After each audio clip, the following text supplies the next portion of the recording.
बच्चों, आप सभी का हमारे YouTube चैनल आइडियल देव क्लासेस में स्वागत है। बच्चों, आज हम आपके लिए एडगेट अभ्यास पुस्तिका विषय भाषा भारती लेके आए जो कक्षा 6वीं के लिए और किस वर्ष के लिए, वर्ष 2024-25। और इस पुस्तक को मध्य प्रदेश राष्ट्रीय शिक्षा केंद्र भोपाल द्वारा बनाया गया है। और आज हम इस वीडियो के माध्यम से आपको पाठ 3 हार की जीत से संबंधित प्रश्नों के उत्तर बताएंगे। और उन प्रश्नों के उत्तर आपको ऐसे बताएंगे कि एक बार में ही आपको समझ आ जाएंगे और याद हो जाएंगे और आप पेपर में आसानी से लिख पाएंगे। तो चलिए देखते हैं पार्ट 3 हार की जीत। इसके पहले की वीडियो में हमने पार्ट 1 और पार्ट 2 बता चुके हैं। आप हमारे चैनल आइडियल देव क्लासेस में जाकर इन वीडियो को देख सकते हैं। आज हम आपको पार्ट 3 हार की जीत से संबंधित प्रश्नों को उत्तर बताएंगे। तो उससे पहले बच्चों, आपको जो हार की जीत पार्ट 3 है उसका जो केंद्रीय भाव है वह पुस्तक के माध्यम से समझ लेना है। देखो, इस पार्ट का जो हार की जीत पार्ट है इसका केंद्रीय भाव क्या है बताएं आपको। इसका केंद्रीय भाव प्रस्तुत कहानी, ये कहानी है, इसे सुदर्शन ने लिखा है। मैं बाबा भारती द्वारा अपने श्रेष्ठ विचारों और सदुपहार से डाकू खड़क सिंह के हृदय में परिवर्तन का मार्मिक वर्णन किया है। बाबा भारती अपने घोड़े से परिवार के सदस्य की तरह प्यार करते थे। अपाहिज का वेश धारण कर डाकू खड़क सिंह कपटपूर्वक बाबा भारती का प्रिय घोड़ा छीन लेता है। बाबा भारती को लगता है कि यदि इस घटना का पता लोगों को लग गया तो वे गरीबों पर विश्वास नहीं करेंगे। इसलिए खड़क सिंह ने इस घटना को किसी के सामने प्रकट न करने के लिए कहते हैं। बाबा भारती के विचार से खड़क सिंह का हृदय परिवर्तन हो जाता है। वह घोड़ा वापस कर देता है। इस प्रकार बाबा भारती अपने प्रिय घोड़े को वापस पाकर हार कर भी जीत जाते हैं। तो ये आपका पार्ट 3 हार की जीत का केंद्रीय भाव था। इसमें बाबा भारती, खड़क सिंह और घोड़े से संबंधित प्रश्न हैं। आपको पाठ का पूरा अध्ययन करना है, उसके बाद आप इन प्रश्नों को उत्तर दे पाएंगे। देखिए, पूरी तैयारी में क्या दिया, शिक्षक हार की जीत कहानी का सारांश बताएं। सबसे पहले शिक्षक क्या करेंगे, पूरे पाठ को बच्चों को पढ़वाएंगे और उसका सारांश बताएंगे। फिर बच्चों से अपने घर परिवार में सुनी किसी कहानी को सुनाने को कहें। हार की जीत कहानी में हमें यह शिक्षा मिलती है कि बच्चों से पूछे उत्तर न मिलने पर शिक्षक स्वयं बताएं। हार की जीत कहानी में आए चित्रों को दिखाकर पात्रों के विषय में चर्चा करें।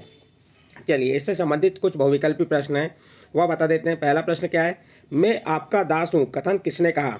ए नंबर बाबा जी ने, बी नंबर खड़क सिंह ने, सी नंबर दुर्गा दत्त ने और डी नंबर सुल्तान ने।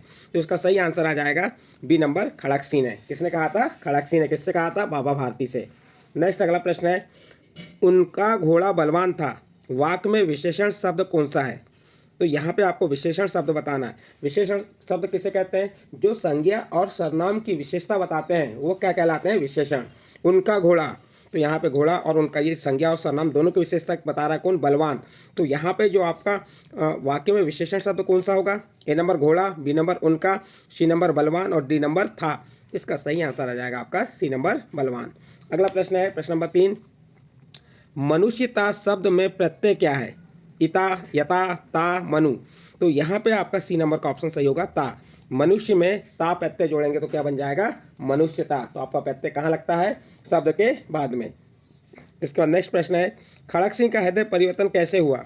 ए नंबर सजा के डर से, बी नंबर बाबा भारती के विचारों से, सी नंबर बाबा भारती के दुख से और डी नंबर अपमान के डर से। तो इसका सही आंसर आ जाएगा बी नंबर बाबा भारती के विचारों से क्या हुआ, खड़क सिंह का हृदय परिवर्तित हो गया। ये आपका प्रश्न नंबर 4 कंप्लीट हुआ। इसका नेक्स्ट अगला प्रश्न आता है आपका प्रश्न नंबर 5, प्रश्न शब्द से भाववाचक संज्ञा बनाने के लिए किस प्रत्यय शब्दांश का प्रयोग करेंगे, तह, ता, ई, इक। तो इसका सही आंसर आ जाएगा ता। तो यहाँ पे आपका क्या बन जाएगा, प्रसन्नता। तो यहाँ पे आपका बी नंबर का ऑप्शन सही होगा। मैंने एक्चुअली इसको आपका वाकई चेंज करके बता दिया। यहाँ पे आपका क्या आएगा, ता आएगा। तो यहाँ पे क्या लिख देंगे, ता। ठीक है, आपका कौन सा बी नंबर का ऑप्शन सही है इसका। तो यहाँ पे ता लिख देंगे, बी नंबर का ऑप्शन हो गया आपका सही। ठीक, हमने उसको पूरा बना के बता दिए, प्रत्यय लगा के बता दिए थे। तो यहाँ पे आप ता लिख देंगे। अगला प्रश्न है, नीचे दिए गए शब्दों में से उचित शब्द चुनकर रिक्त स्थानों की पूर्ति कीजिए। देखिए बच्चों, यहाँ पे आपको ये कुछ शब्द दिए हैं, इन शब्दों को चुनकर जो रिक्त स्थानों की पूर्ति करना है। जैसे बाबा भारती, उनके, आश्चर्य, टिमटिमाते, खड़क सिंह, सुल्तान, हिने नाना। तो चलिए, इसका प्रश्न नंबर 6 क्या है, रात्रि के अंधकार में तारे खालिस्तान हैं तो क्या होते हैं, टिमटिमाते हैं। तो यहाँ आपके खालिस्तान में क्या आ जाएगा, रात्रि के अंधकार में तारे टिमटिमाते हैं। प्रश्न नंबर 6 कंप्लीट। अगला प्रश्न है आपका प्रश्न नंबर 7, सुल्तान की कीर्ति खालिस्तान को खींच लाई। तो देखिए, जो सुल्तान कौन था, एक घोड़ा था और उस घोड़े की कीर्ति, किसका घोड़ा था, बाबा भारती का घोड़ा था। और उसकी कीर्ति किसको खींच लाई, तो खड़क सिंह। खड़क सिंह कौन था, डाकू था, डाकू खड़क सिंह को खींच लाई। तो यहाँ पे आपके खालिस्तान में आ जाएगा खड़क सिंह। नेक्स्ट अगला प्रश्न है आपका प्रश्न नंबर 8, घोड़े के बोलने की खालिस्तान कहते हैं। तो जो घोड़े के बोलने को क्या कहते हैं, हिन हिनाना कहते हैं। तो यहाँ पे हिन हिनाना आ जाएगा। नेक्स्ट प्रश्न है आपका प्रश्न नंबर 9, उनके आश्चर्य का ठिकाना ना रहा, वाक्य में खालिस्तान सर्वनाम है। तो ये जो वाक्य है इसमें आपको बताना है कि सर्वनाम क्या है। सर्वनाम किसे कहते हैं? जो संज्ञा के स्थान पर प्रयोग किया जाता है उससे सर्वनाम कहते हैं। तो यहाँ पे उनके क्या हो जाएगा? सर्वनाम। तो आपके खालिस्तान क्या आ जाएगा? उनके। नेक्स्ट प्रश्न है आपका प्रश्न नंबर 10। ऐसा मनुष्य नहीं देवता है, वाक्य खालिस्तान के लिए कहा गया। तो आपके खालिस्तान में आ जाएगा बाबा भारती। इस प्रकार बच्चों यहाँ पर रिक्त स्थान आने आपके प्रश्न नंबर 10 तक कंप्लीट हुए। इसके बाद नेक्स्ट अगला प्रश्न आता है आपका अति लघुत्तरी प्रश्न, प्रश्न नंबर 11। क्या है प्रश्न नंबर 11 आपका? चलिए पढ़िए। खड़क सिंह इस इलाके का कुख्यात डाकू था, वाक्य में रेखांकित शब्द का विलोम शब्द लिखिए। तो यहाँ पे रेखांकित शब्द क्या है? कुख्यात। और इस कुख्यात शब्द का विलोम शब्द बताना है। तो आप उत्तर क्या लिखेंगे? खड़क सिंह इस इलाके का कुख्यात डाकू था, वाक्य में रेखांकित शब्द का विलोम शब्द, कुख्यात का विलोम शब्द क्या हो जाएगा? विख्यात है। इस प्रकार से आपका प्रश्न नंबर 11 का उत्तर कंप्लीट हुआ। नेक्स्ट प्रश्न आता है आपका प्रश्न नंबर 12। उसकी चाल देखकर खड़क सिंह के हृदय पर सांप लौट गया, वाक्य में मुहावरा छांटकर लिखिए। आपका वाक्य क्या है? उसकी चाल देखकर खड़क सिंह के हृदय पर सांप लौट गया। तो यहाँ मुहावरा कौन सा है? हृदय पर सांप लौट गया। ये क्या है? वाक्य में मुहावरा।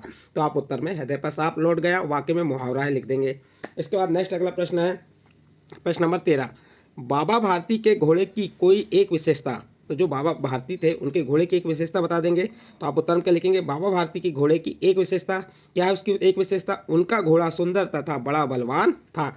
ये बाबा भारती की घोड़े की विशेषता हो गई। इसके बाद नेक्स्ट अगला प्रश्न आता है आपका प्रश्न नंबर 14। बाबा भारती को किस चीज़ से आश्चर्य हुआ? घोड़े की हिन नाड़ सुनकर बाबा भारती को आश्चर्य हुआ और उनकी प्रसन्नता का ठिकाना ना रहा। क्या हुआ? जब डाकू खड़क सिंह ने बाबा भारती के घोड़े को वापस कर दिया और वो अस्तबल में घोड़े की हिननाने चिल्लाने की आवाज़ सुने तो उनको क्या हुआ? आश्चर्य हुआ। इस प्रकार से आपका प्रश्न नंबर 14 का उत्तर कंप्लीट होता है। इसके बाद नेक्स्ट प्रश्न है आपका प्रश्न नंबर 15 और एक ऐसे प्रश्न है आपके लघुत्तरी। चलिए प्रश्न नंबर 15 क्या है? यदि बाबा भारती घोड़ा नहीं दिखाते तो खड़क सिंह क्या करता? अपने शब्दों में लिखिए। यदि बाबा भारती घोड़ा नहीं दिखाते तो खड़क सिंह उस घोड़े के गुणों की जानकारी स्वयं न कर सकने से उसको न चुराता। इस प्रकार से आप प्रश्न नंबर 15 का उत्तर लिखेंगे। नेक्स्ट अगला प्रश्न है आपका प्रश्न नंबर 16। खड़क सिंह की आंखों में नेकी के आंसू क्यों थे? उत्तर देखिए। बाबा भारती के विचारों से प्रभावित होकर खड़क सिंह की आंखों में नेकी के आंसू आ गए। इसके बाद आपका नेक्स्ट प्रश्न है आपका प्रश्न नंबर 17। प्रश्न नंबर 17 क्या है? निम्नलिखित शब्दों में से संज्ञा, सर्वनाम, क्रिया और विशेषण शब्दों को छांटकर लिखिए। जो आपको ये शब्द दिए इसमें से आपको संज्ञा शब्द, सर्वनाम शब्द, क्रिया शब्द और विशेषण शब्द छांटकर लिखना है। आपको संज्ञा क्या है ये मालूम होनी चाहिए, संज्ञा की परिभाषा मालूम होनी चाहिए। किसी वस्तु, स्थान या जाति का जहाँ बोध होता है उसे संज्ञा कहते हैं। सर्वनाम किसे कहते हैं? जहाँ संज्ञा के स्थान पर प्रयोग किए जाने वाले शब्द सर्वनाम कहलाते हैं। क्रिया किसे कहते हैं? जहाँ किसी कार्य को किया जाता है वह क्रिया कहलाती है। उसके बाद विशेषण क्या है? जो संज्ञा और सर्वनाम की विशेषता बताता है उसे विशेषण कहते हैं। इस प्रकार से आपका इस प्रश्न में जो यहाँ संज्ञा, सर्वनाम, विशेषण शब्दों को छांटकर लिखना है। तो यहाँ पे संज्ञा कौन कौन से हैं? देखिए, घोड़ा, खेत, दिल्ली, साइकिल, ये क्या हो गया? संज्ञा। सर्वनाम क्या हो गया? उसकी, वे, उन्होंने, आप। क्रिया क्या हो गई? चिल्लाना, बोलना, नाचना, बदलना। और विशेषण क्या हो गए? पवित्र, सुंदर, तेज, गरम। इस प्रकार से आपका प्रश्न नंबर 17 का उत्तर कंप्लीट होता है। इसके बाद नेक्स्ट अगला प्रश्न आता है आपका प्रश्न नंबर 18। बाबा भारती की जगह आप होते तो घोड़े को चोरी होने से बचाने के लिए क्या करते? उत्तर देखिए। यदि बाबा भारती की जगह मैं होता तो खड़क सिंह डाकू की वास्तविकता का पता लगाता और घोड़े को चोरी होने से बचाता। ये आपका प्रश्न नंबर 18 का उत्तर कंप्लीट।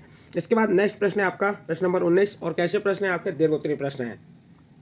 बाबा भारती के कौन कौन से गुण आप अपने जीवन काल में अपनाना चाहेंगे? उत्तर देखिए। बाबा भारती के प्रसन्नता, श्रेष्ठ विचारों, सद्व्यवहार, ऊंचे विचार, दूसरों के प्रति पवित्र भावना, गरीबों की सहायता करना आदि गुण हम अपने जीवन में अपनाना चाहेंगे। इस प्रकार से आप प्रश्न नंबर 19 का उत्तर कंप्लीट करेंगे। इसके बाद नेक्स्ट अगला प्रश्न आता है आपका प्रश्न नंबर 20। प्रश्न नंबर 20 क्या है? प्रश्न नंबर 20 है आपका, हमें ज़रूरतमंद की सहायता क्यों करनी चाहिए? उत्तर देखिए। हमें ज़रूरतमंद की सहायता इसलिए करनी चाहिए क्योंकि इससे हमारे चेहरे के साथ साथ उनके भी चेहरे पर एक अलग खुशी देखने को मिलती है। देखिए बच्चों, इसमें क्या कहा है? हमें ज़रूरतमंद की सहायता क्यों करनी चाहिए? तो उत्तर होगा हमें ज़रूरतमंद की सहायता इसलिए करनी चाहिए क्योंकि इससे हमारे चेहरे के साथ साथ उस ज़रूरतमंद के चेहरे पर भी एक खुशी देखने को मिलती है तथा उनसे हमारा भला होता है और